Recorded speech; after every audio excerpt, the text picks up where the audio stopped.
Hi, my name is Deshni Devan. I'm an occupational therapist with about 26 years of clinical experience. So for the last 14 years, I have been studying pain. I have a few postgrad qualifications in this field. I have treated people with persistent pain. It's my passion to help people with pain. And that's one of the reasons why I started Pain Bites. So, Pain Bites is a podcast series that is all about the pain experience. I interview people with persistent pain about their experience of pain. The difference in my podcast is that I ask people about what worked for them. How did they manage in their journey of recovery? What helped them overcome pain, what helped them to cope with pain, what helped them to go on to live lives with meaning and purpose, despite the fact that they experience pain on a daily basis. Okay, so today on Pain Bites, we have Joel Nelson, and Joel is an award-winning pain advocate, patient advocate, and he is actually the host of the Chronic Pain Club talk show, and he's also the host of the Joel Nelson podcast. So welcome, Joel. How are you doing today? I'm good, thank you. Thank you so much for asking me to join you. I'm looking forward to it. Yeah, me too. So, Joel, just to start off, what we're going to do is take you back to that space and time when, I mean, I call it a black hole. I've had patients call it, and people that I've interviewed call it like a type of a prison. But basically, that space where you were, where things were really bad, you know, with your pain, that you felt like you had no way out, and you thought, this is it, my life is over. I don't know if I'm ever going to go back to my life. So tell us just a little bit of what that felt like, that feeling of being there, in terms of having nowhere to go and having nowhere to turn, and what kind of got you there possibly, but what was that like? So that people Yeah, understand where you were before it got better, basically. yeah, of course. And I think being in that place is odd because you think it's going to be like a big bang, and for some people, I suppose that is, but for me, it was like a Yeah. gradual sort of like watching a car crash in slow motion, and I felt like a passenger the whole time, and couldn't really stop the sort of impending collision. And to set the scene a little bit and to give context is like I was a perfectly fit and healthy person. My long-term health condition was well under control. I was captain for my local rugby team. I was doing all the things I wanted to do at that time. And then unfortunately that all changed very quickly. And and there was no mental health support at all. I was very much given the line of keep taking your painkillers, keep taking your painkillers. Whenever I'd ring up saying, I Mm. can't do this, I can't do that, it was keep taking your painkillers. And that to me didn't seem like a very sort of effective solution, or certainly not a long-term solution. And what made all of this worse is that it started in January 2019, my sort of constant permanent pain, whatever you want to call it. Um, and my son, my firstborn, was born in January 2019. So I had these two Mm. things that just aligned perfectly, albeit Yeah. terribly, at the same time. And that was really frustrating because my wife and I spent 2 years, sorry, planning to start a family. Conversations we'd had with our medical teams. They knew I was starting a family. And my medication was changed the same month that he arrived. And there was definitely a combination of stress and the lack of sleep and all those other sort of life-changing things that come with a baby. But those two things combined basically meant I went from playing rugby and being super fit to being back on crutches within a couple of months and not really being equipped to be a dad, or certainly wasn't the dad I'd hoped and dreamed and planned to be. And that caused me to spiral. You say black hole, it really was. For 11 months, I just went down and down and down to a really dark place mentally, and even when my pain and the physical situation wasn't actually getting worse, the brakes were well and truly off on the mental side with low mood and depression and just Yeah. guilt. I think that's the overwhelming feeling was guilt. I'd brought a life into this world thinking I was gonna be that sporty dad, and then, Mm, and that my long-term sort of challenges with my health were under control, yeah. and I felt guilty, and I felt guilty that I didn't have a plan B as well. Like, I felt I should have been prepared for the worst case scenario that I just had no chance to see coming, I suppose. Yeah. I actually like the way you described it. It was like you're going into a car crash or a collision and you can see what's going to happen, but there's nothing you can do about it. I like that description because I think it's very apt. I think that many of the patients that I've treated, even as a clinician, as a therapist, I sometimes can see the collision coming, and I'm like, what can I do to help this person? And it's just no matter what I do and that person does, we somehow just can't stop the collision from happening. So it is a little bit of that almost out of control feeling, Yeah, that you can do nothing to stop what's about to happen. And yet it's exactly as you say, you think, I should have had a plan B. Like, why isn't this working? Why isn't everything I'm doing working? And I yeah. think it is that feeling of feeling lost, feeling out of control, feeling like, who is the plan B? Why?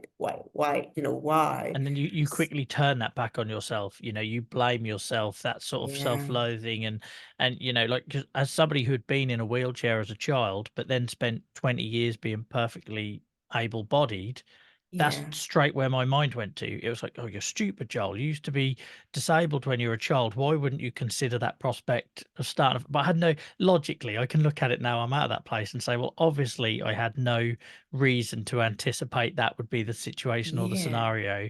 Um, yeah, and then I think the other emotion around that, when amongst all that self blame and guilt, is, um, I don't know, it's kind of, it's hard to explain, but like, you wanna find a fault. You wanna point a finger and you wanna shout. And it took me a long time, for many years, I spent blaming that medication switch and said that was absolutely it. But now, 5, 6 years down the line, I can look at it and say, well, you know what? I was getting no sleep. I was so stressed from being a new first time parent. yeah, And all these factors definitely played a part. But at the time, I wasted so much energy looking for somebody to blame. And it was time that I should have just been focusing on my son and my health, and sort of mm, and limiting my output to where it really mattered. So yeah. yeah, again, now, even 5, 6 years on, I'm looking back and I'm guilty about that, which it never ends, the sort of self-blame, I think, when I you live with these know. conditions. And that's horrible. Hey, that guilt and self-blame where I mean, the bottom line is we're not kind to ourselves. We're just not. Yeah, It's so easy to kind of go, well, you should have known better. You should have done better. Why didn't you?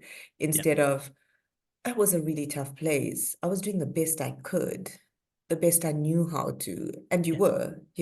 yeah, So if we take you back to that place now, what was the first thing? What was the thing, the tool, the strategy, the person, it's different for everyone.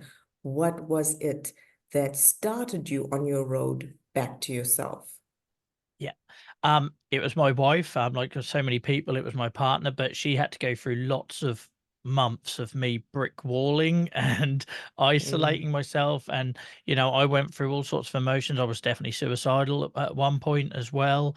And we tried the medication route. So I was taking, like I say, every painkiller you could imagine, every drug that aimed to help with neuropathy and things like that.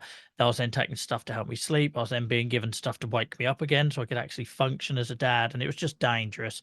Um, and I did give all of that a good go. But there was one particular evening, I used to have these horrendous dreams or like nightmares where I'd jump out of bed screaming, thinking I'd dropped my son down the stairs because I guess that was the way I mm, was seeing my failing sort of manhood, fatherhood. I don't know what, but and I said, and I didn't wake up. There was one night where he was unwell, and my wife had been up with him all night, and I didn't wake at all. I was completely on another planet, and that that not only shocked me, but it terrified me, and I felt ashamed, and that was the sort of catalyst for then everything that would come afterwards. And my wife had been asking me for a while to have an outlet, and I used to write when I was younger. I used to, when I was in hospital wards, I spent a lot of time as a child, bearing in mind I had sort of arthritis and complications, and in hospital wards, and my family wouldn't be there, and I'd be quite alone. And I used to write poems and stuff like that. And she'd been pushing for me to write or have an outlet. And then one day, and it's really unfair, but it's how we are, I think, with those closest to us. I went to see my primary physician, my GP, as we call them here in the UK, and they suggested exactly the same thing. And it was like a light bulb. I was like, okay, so the one I love the most has said it, but now a professional has said it, so maybe I should start listening to people.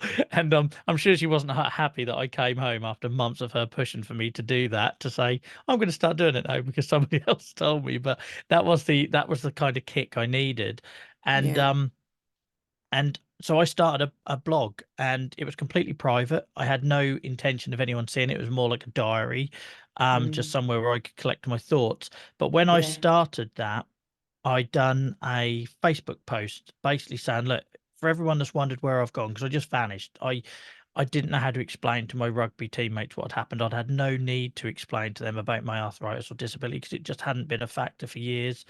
So again, coming back to that feeling of being ashamed and everything else, rather than tackle that, I just avoided everyone and isolated myself. Um, so I wanted to say something on social media that just said, look, this is what was going on. So I said, look, this is what happened. I lost my mobility. I was back on crutches, didn't know how to explain it to people. And I remember in that post, I said, my drugs were changed. I was hard done by. I was still very much in the looking for someone to Mm. blame phase. Um, but I don't know what possessed me, whether my wife suggested it or somebody, but all of my posts used to be private back then to friends, and I made it public and it blew up. It was shared by patient organizations, it was shared by hundreds of people, thousands and thousands of reactions. And back then I didn't do anything publicly, I kept myself to myself.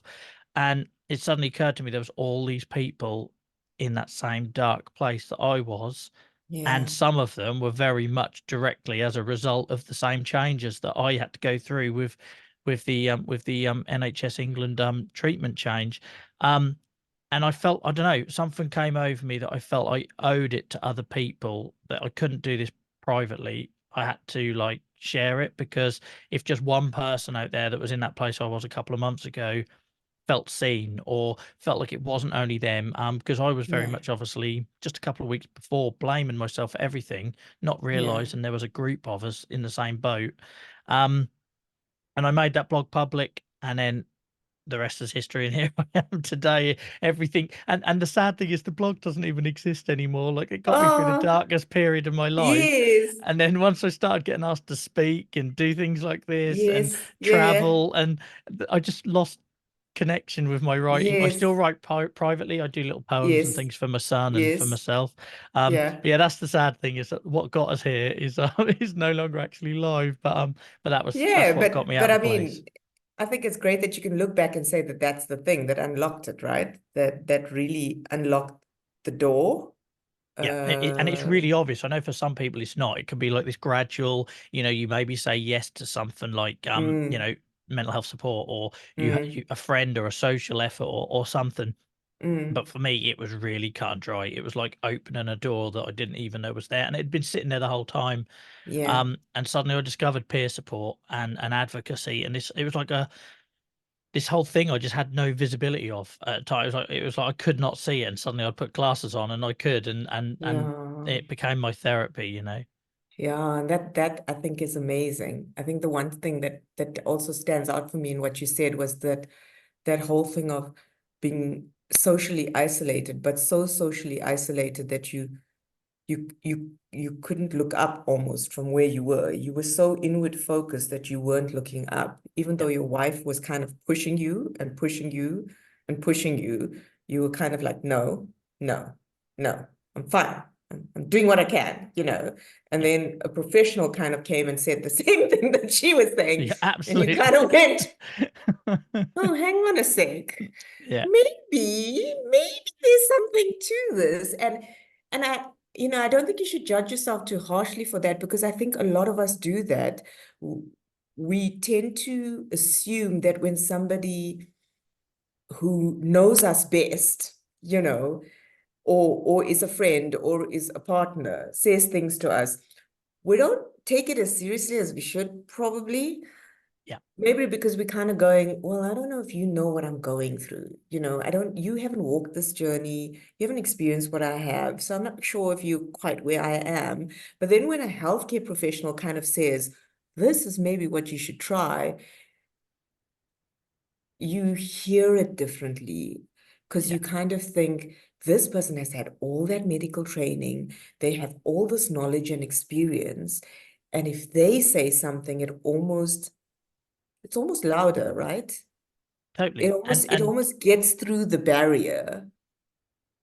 Yeah, and I always tell people, and fix is the wrong word, but I'm going to use the word fix because it's a good soundbite and people can understand it a bit better. And Yeah, I will always say that no painkiller fixed me, no medical procedure fixed me, no surgery fixed me, a yeah, perception shift fixed me. yeah, I was yeah, looking to blame people, and I was looking for a magic bullet to fix me that didn't exist, and yes, and I wasted so much time and effort on that once I then accepted it, let it in, started learning to live with it, stopped being angry at the world, and then used that emotion to try and do good with it. And I was never a charitable person. Like, I wasn't the type. I was not going to be volunteering to do litter picks around my town or yes, anything. I just wasn't that type of person. But the relief that I found from, right, I can't help my situation, but I can maybe try and help others, or at least stop people getting to them point, depths yes, that I got yes, to. um the way that then helped me cope and take some of the weight off my shoulders.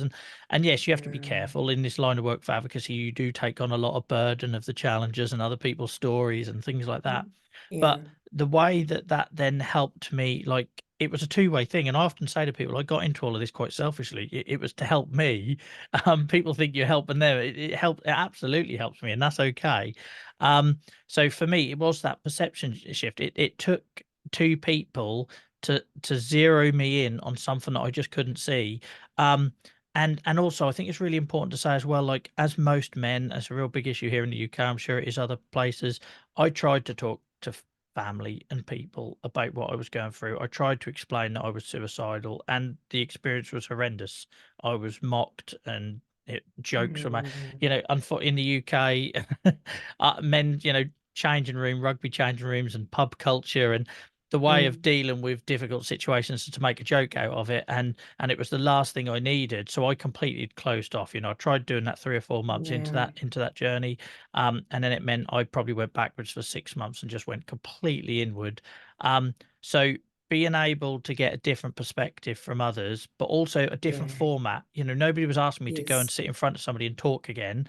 They were saying, just stick something on a page. And I was able to hide, and I hid behind it for a while. I come up with this label, Joel versus arthritis. Like, I didn't hide it very hard, but you know what I mean? It was like, I felt safer doing it under a handle. I didn't, rather than my yes, name, and I'd yes. write under this tag, and it allowed me to sort of creep slowly, I guess, from outside of that rock, when I felt like that I had safe enough people around me that maybe wasn't the case earlier on. Yeah, so safety is really important when we talk about pain, right? And I Yeah, think that gave you the safety. And I think that that's really cool that it was a blog that gave you the safety. And I journal. So me yeah, personally, I journal every morning, and it is my place of safety, yeah, because I get to say things there that nobody else hears, yeah, And sometimes you do need to get it out there, but you don't want yeah, anyone to know what you're saying. And it's that freedom of just letting it be, and no one has to read it, but you're like, ah, and I feel better already because I put yeah. it down on a piece of paper. So I completely appreciate where you were. I completely appreciate how that helped you, because I've done a bit of that in my life as well. So now And moving on to my next, yeah, sure. No, I was just going to say as well, and I think for anyone that's listening to this, like, it just was utilizing a creative skill I already had. It was kind of like Yeah, looking around and saying, right, what do I enjoy? what can I do despite pain, even if I have to make some adaptations? Yeah. And that was the thing that sprung to mind because it was something that I'd already done. So, that can be music, it can be crocheting, it could be It could be walks, it could be anything. anything. Yeah. So It I could be think that's a really anything. important point because I just didn't see any of those things as something that would bring me relief. Yeah, I just didn't see it.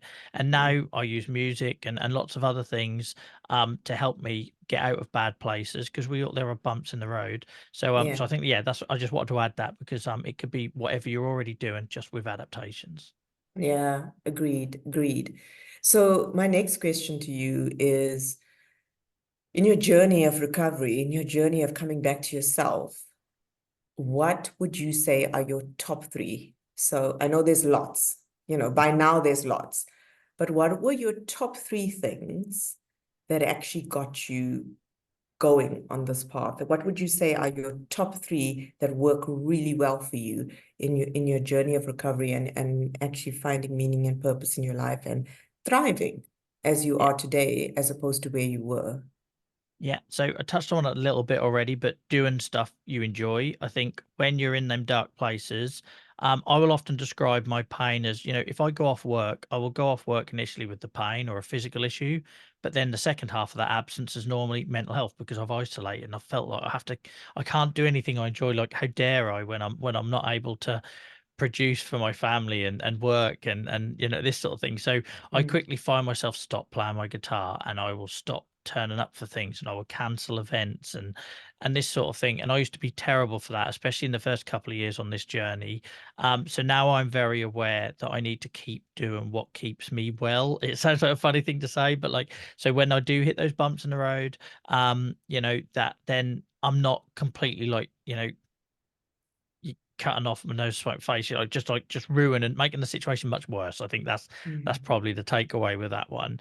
So I think it's really important to be aware of what keeps you well. Some people talk about a mental health first aid box, and that might be something where you've got a bar of chocolate in there and your favorite DVD and whatever that might look like.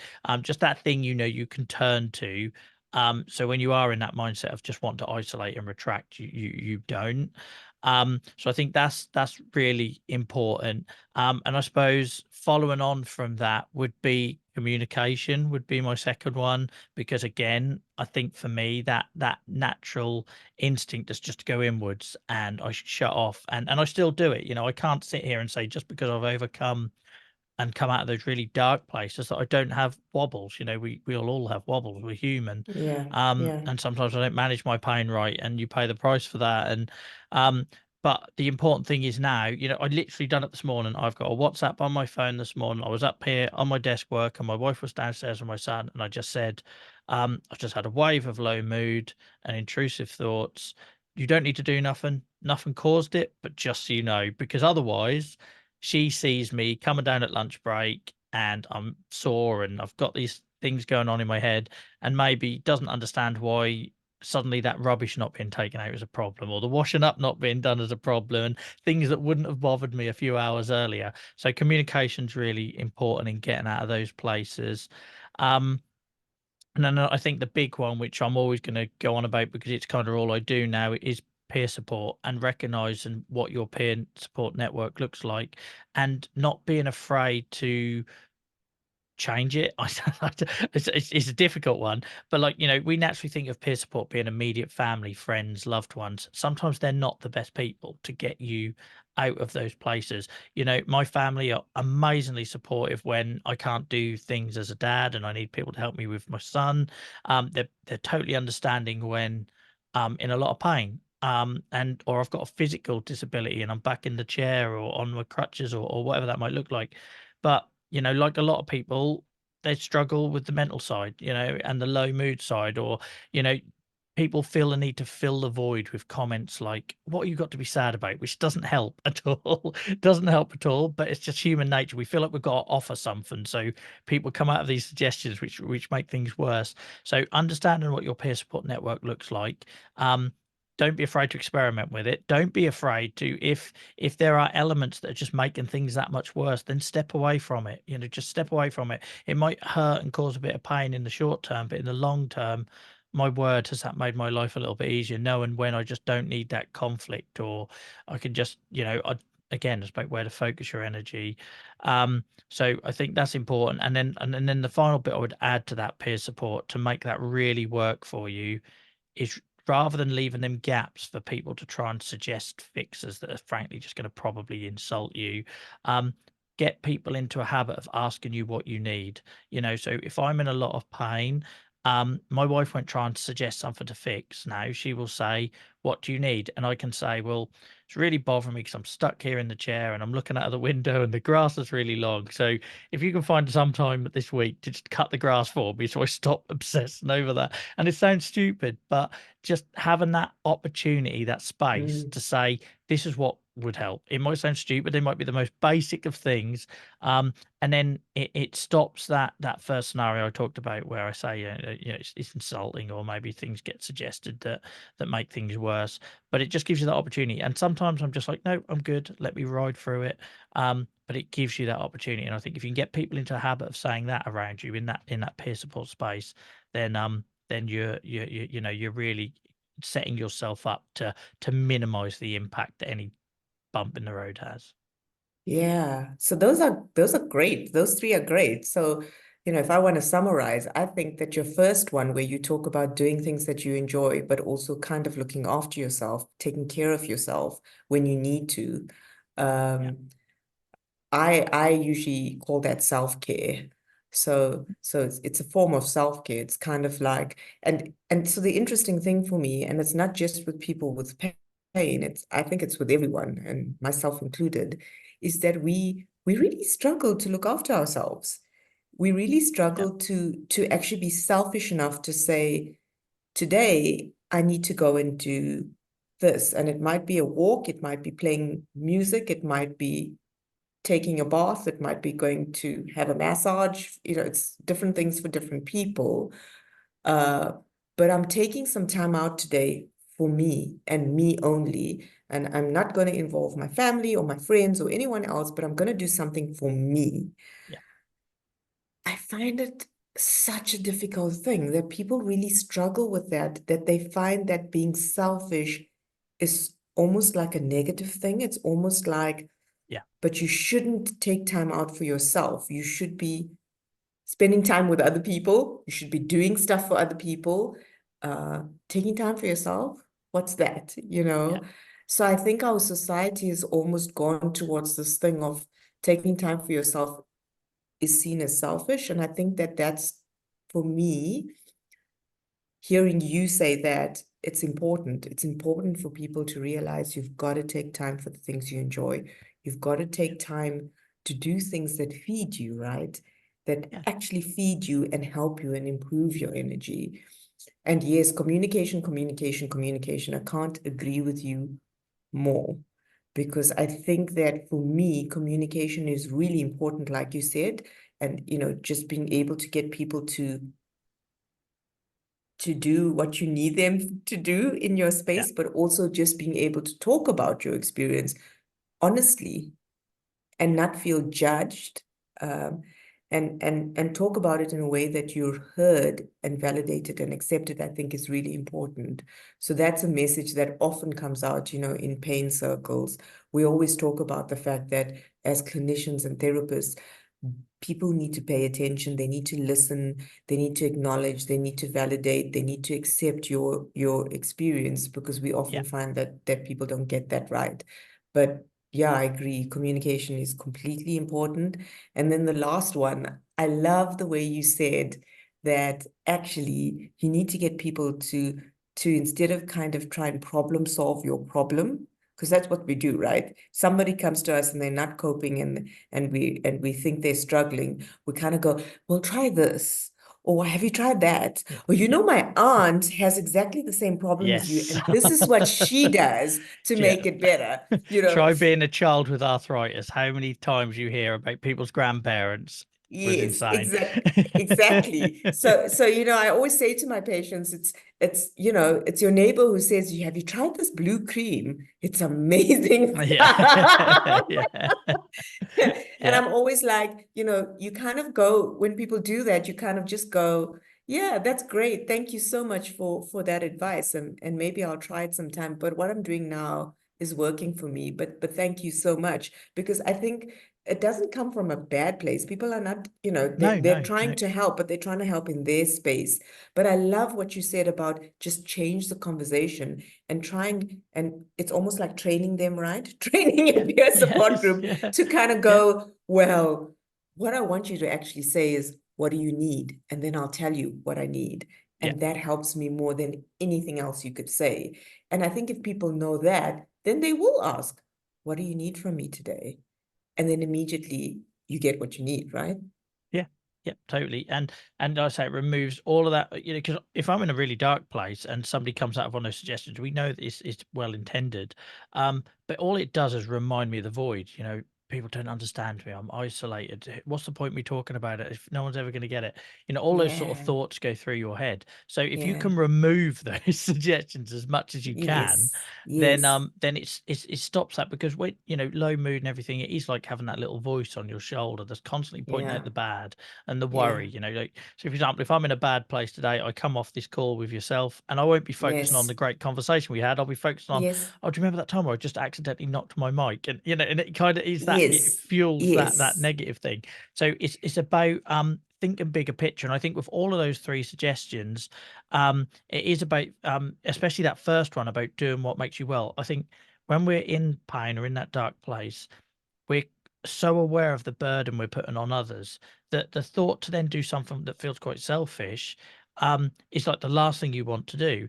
But it's thinking longer term and thinking, well, if I can take this blip from being 2 weeks to 2 days, then it's yeah, absolutely worth me taking those steps. And because by using those other points, communication and with your peer support, like by saying to my wife, okay, I'm going to do this for me today. I'm going to go for a walk. I'm going to then come back. I'm going to play my guitar and I'm going to listen to some music, or whatever that might like be. Yes, I'm still, I think, always going to feel a little bit guilty for that. But she knows if in 2 days I'm back at work, then everything goes back to normal. I stop beating myself up and everything else. Whereas if I don't do that and try to limit the burden of my disease on others, all I'm really doing is turning that problem and making it drag out and last a lot longer. yeah. And then you stepping back into the cycle, right? Mhm. You're stepping back into that cycle that just where it feeds itself. And the low Yeah, mood feeds the pain, and the yeah, pain feeds the low mood, and then it just becomes the cycle again. So mhm, I think the things that you've said help, because they're things that will break that cycle. It's a way out. It's a way yeah. to step out of that cycle that we get trapped in it because we don't know that there's a way out of it. Yeah. Yeah, and I'll often explain it to people as like I'm in permanent pain. I get that now. I accept that. Basically the flare has gone that caused the pain, but I still experience it. I still sense it, and and so I will say to people that my pain hasn't changed today. If I'm having a bad day, my ability to cope with it is kind of like my my little one liner that everybody's bored of me saying, but it's true because So for example, if work is stressful, or I'm worried about money, or it's Christmas, or whatever other these external, these are just normal life stress and events. Um, that's what affects my pain. It's my ability to cope with it. It's the resilience I have to face the day with it. It's not necessarily that my pain has changed, but it goes back to that perception again. So I think once you start looking at your pain like that, and I'm talking about long-term chronic pain here, not trauma or, Yes. or Yes. injury or whatever. But when that needle is not really going to move on your pain, then you have to start looking bigger and zooming out and saying, right, what can I do then to give me breathing space, to give me headroom to manage it, to live with it, and to give myself a break in the day, which is why when I come off this call, I will see my son and we'll go do some things in the garden. Then I'll spend half an hour walking my dog, and then we'll sit down and have dinner. And it's trying to put those things in throughout the day to stop it just being wall to wall to wall stresses or work. Yeah. Because if not, that's then when the pain, that my ability to cope with it drops and the pain starts to win a little bit. Yeah. And I like what you say there, because I think for me, in my experience with people who live with pain, and it's created unfortunately by the medical fraternity and the clinicians, is everyone's always asking you to rate your pain out of 10, right? Oh, I So hate you, that so yeah, I know much. it's horrible. Always asking I, you to rate your pain intensity. What's it today? You know, how's your pain doing out of 10? Because everybody wants to objectify it and measure it. yeah, Um, and so the problem is that then people get fixated on that number. So even as a person who's suffering with pain, you're like, yeah, most days my pain is an 8 out of 10, you know, or today my pain's a 5 out of 10, so maybe I can do this. And I love what you said about your pain hasn't changed, but your ability to cope with it has gotten better. And that's huge because yeah, that's what I've seen in the people that I've treated who've gotten better, who've thrived, and who've done really well. That's actually what happened. Their pain didn't get better. Their pain yeah, intensity didn't get better. It's still with them, but what got better was their ability to cope with it and their yeah, function improved. They could, you know, look after themselves better. They can start working again. They could do all kinds of things again, but their pain still is there and it yeah, will be there because, as you say, it is about accepting that it's a chronic condition now. It's persistent pain. It's not going anywhere. yeah. But just because it's not going anywhere doesn't mean you don't get to have life, right? Yeah. And it's having a healthier relationship with it. And I think things like pain scales, or when I walk in and the first thing my rheumatology asks me is what hurts and where, it sets me up. And it did ever since I was a child with arthritis, in that it set me up to have an unhealthy relationship with my pain. I've actually had times in my life where I have pushed myself in the week before an appointment because I have not seen my rheumatologist in maybe 6 or 12 months. And I'm so scared of walking in that room and saying, "Oh, my pain's a 2 out of 10." No, and he'll then move me onto a 2 yearly appointment or get rid of my routine appointments altogether. As is happening here in the UK at the moment, they're just cancelling all routine appointments, and you're supposed to Oh know when gosh. to ring up and ask for help. But we've spent an entire life with these conditions being told to rate them and have this really unhealthy relationship. So I was finding myself going running 2 days before an appointment in the Yeah. hope that things would get worse so that I Oh could no. justify having access. And it's such an, yeah, Wow. it's a mad That's situation. nuts. Yeah. And then when you're not dovetailing the support for conditions like that with mental health support, then it's a really dangerous precedent to set. And we have a similar thing. So I live with a condition called psoriasis, and we have a similar thing there where you're asked to rate, they measure your number of rashes to moderate severe. And if you're not considered moderate severe, then you don't get access to certain things. And my argument is all experiences are valid. It doesn't matter if you're in a little pain or a lot of pain, if you're Yeah. flaring, if you're not, you still live with these things and you live in its shadow as well. You're constantly aware of what, you don't know what tomorrow looks like. You're constantly Yeah. aware of pacing and thinking, oh, I've got to take my foot off the pedal because I've got that wedding come up over the weekend or whatever that might look like. Yes. So it is about unpicking that unhealthy relationship with pain and learning to live with it, learning to work with it. Because like I say, I just spent far too much energy and anger and time I should have spent with my son, trying to blame and point fingers Yeah. and yeah, and in some cases make things worse, which is a shocking thing to say, but I think it's really important because I can't be the only one that has felt that pressure, that pressure No. to look ill, that pressure to try and visualize what we feel. And obviously with something like arthritis, you can do that, joints will swell and things like that. Mm. Um, and it's completely unhealthy, and we need to turn that on No, its I head. agree. I agree. And that's a system problem, right? It's a healthcare Yes. system Yeah. problem. And 100%. unfortunately, I think all over the world, we're having healthcare system problems. And I find that shocking, actually, because it should be so simple. You have people trained to provide healthcare. You have people who need healthcare. Connect the dots. It Yeah. should work, right?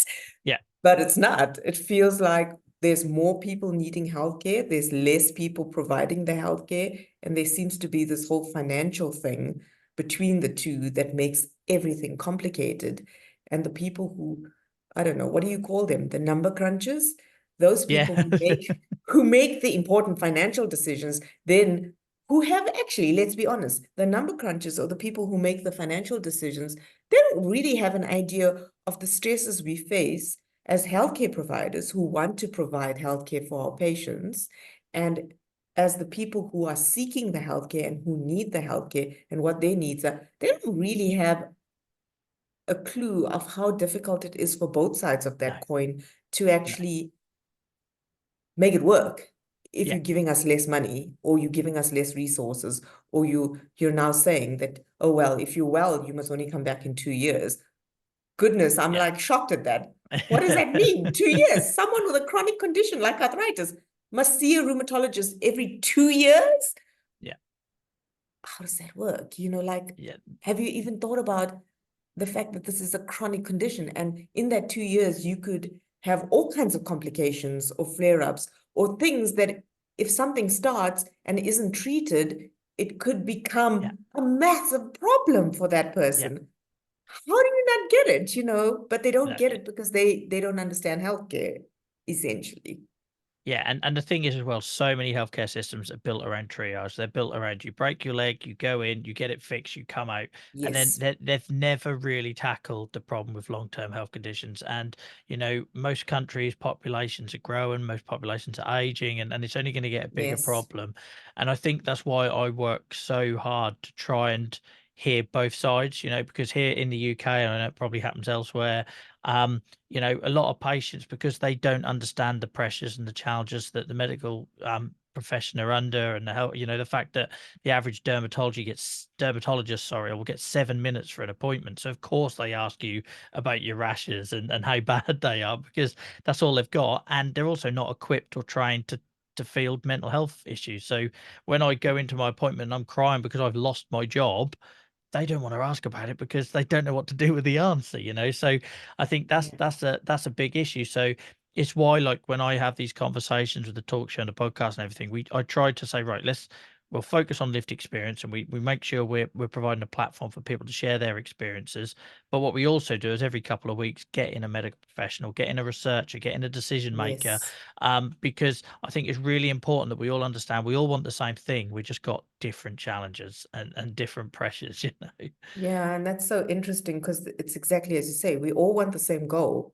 We all want to help the people who need the help. We all want people to get better, and we all want to do it in the best way we can. But somehow we're not getting there. I agree with you, Joel. I don't know. I don't know how we're going to get there, but hopefully, if we're all together somehow, we will get there, Yeah. And I mean, it's part of the reason I started Pain Bites is because I felt quite strongly that people who suffer with pain often don't have access to the healthcare, and it's a financial thing because they Yeah. can't afford it, or they're in a healthcare system that isn't serving them well. Mhm. So despite the fact that they're trying, they're just not getting access to healthcare. And I feel with Pain Bites, the knowledge that we're providing just from these conversations of the lived experience with pain of people who've been able to overcome, who've been able to cope better, who've been able to thrive, helps other people see, oh, wow, look, hang on a sec. I don't have to be here. There are other things I can do that don't necessarily mean I have to take medication or have to be in hospital or I have to see a doctor. I can Mhm. do some things by myself that might actually help.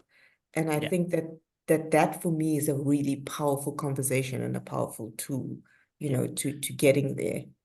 Yeah, and I think and on that point, I think, just to give a real world example, I went 2 years of my doctor saying, just keep taking your painkillers, just keep taking your painkillers. They didn't even want to see me because they knew, I think we all knew that we messed up. And I say we because I try to see us as a team now rather than, Yes, this yes. advocacy journey's definitely got me seeing things differently. And it was keep taking your painkillers. And I got 2, maybe 3 years into that living hell, only for a local doctor to tell me that there was a team that existed for social prescribing that could connect me with social groups, that could connect me with clubs, that could help me get hobbies again. And more importantly, they made me aware of a pain management clinic that existed 3 miles from my location. I could Oh, literally wow. walk to a pain management clinic. I've had the same rheumatologist since I was 12 years old, Yeah. in the same place, always here, Norwich in the UK, and nobody told me that this pain management specialty clinic existed, and I could go to them Wow. and they could help. And since I went there, I'd done intensive courses, group therapy stuff. They were the ones that turned me on to, the reason I talk about resilience and coping and Yes, yes. staying doing what I love and all this sort of, things that keep me well, came from them. And I could have been seeing them my entire life. And it shouldn't have Wow. taken 2 years of me being sort of like, drugged into being an unfit parent, basically, Yes. for me to find it on my own. That's the bit that really I found it basically on my own through a conversation with another professional. Yeah. So if that doesn't highlight that we need to do better at connecting the dots and connecting people with the services they need, I don't know what would. Yeah, I agree with you completely. That disconnectedness, I mean, for Mm. years, for Yeah, many, many years, not just 2 years or 3 years, for many years, yeah, it could have just sent you there and nobody yeah, thought. And it yeah, might even be the fact that your rheumatologist didn't realize that that yeah, actually yeah. is an option for you or Or the something that you system should be blocks it, doing. they can't Yeah, do direct yeah, referrals or whatever yes, nonsense red tape yes, there is. And I think yes, that's why. So I now go back and speak to that pain management clinic, to new cohorts, to new yes, patients, yes, um, and share them experience, because I think it generally is the only way that we help people realize yes, what it looks like from our point of view. I think it's yeah, really important that we say, look at the walls that you put up and how much earlier I could have got help. And also, I think, without going too dark, how badly my situation could have ended as well. yes, And nobody would be sitting here today to tell that story of the potential red flags and the pitfalls and the things we need to do better on. I think that's probably the main thing, is yes. them things where we know that aren't good enough, but that's not an excuse. We need to do better. No, I Um, agree. so yeah, that's why I try to now give back in them areas, because yeah, I wish somebody was shouting from the rooftops that that service existed, years ago. Exactly. Yeah, yeah, yeah, yeah. So when you know better, you do better. And I Yeah, think it is about trying to educate people to do better as well. Yeah. yeah, yeah. So my last question for you Mhm. is, if you now had to come across another person who is suffering, someone who's in that dark, deep black hole, that space where they feel like they can't anymore, there's no answers, all the doors are closed, they're doing everything they can, but this pain is just not getting better. What would be the one piece of advice you would give them? Well, firstly, I'd ask them what they needed in that moment in time, just to try and get Yes, them. Because I think you need to get a break to get the mental energy to take that step. I think that was it for me. I was in I refer to it as my panic room. I'd got to such a place where I couldn't cope. There was yeah, no space. I couldn't breathe. There was no space yes, for me to try something and try and get help. So I think my priority, my first piece of advice would be to those people is to say, like, it's about finding something that gives you that little bit of wriggle room for you to then see what's available, what's in front of you, what can help, because otherwise you are blinded to it. I was completely blind to it. So that my one piece of advice would be, yeah, that what would you need? What do you need?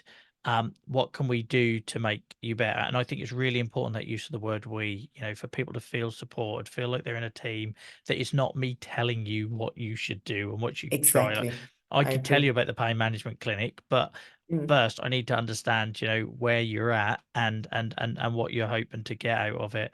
So I think that collaborative working together towards a solution, and it kind of ties back into everything we talked about with communication yeah, and peer support and yeah, that sort of thing.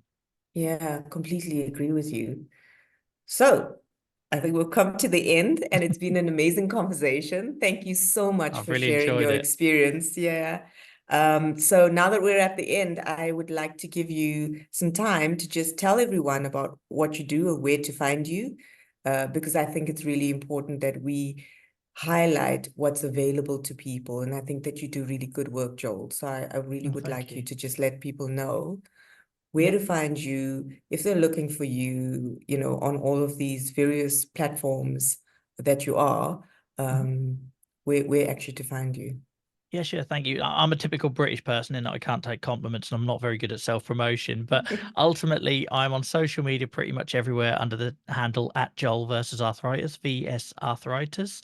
If you want to follow and I tried to be very candid there. So there's probably a trigger warning there. I celebrate the wins with my advocacy and my good days, but I also don't shy away from showing the realities of living with these conditions.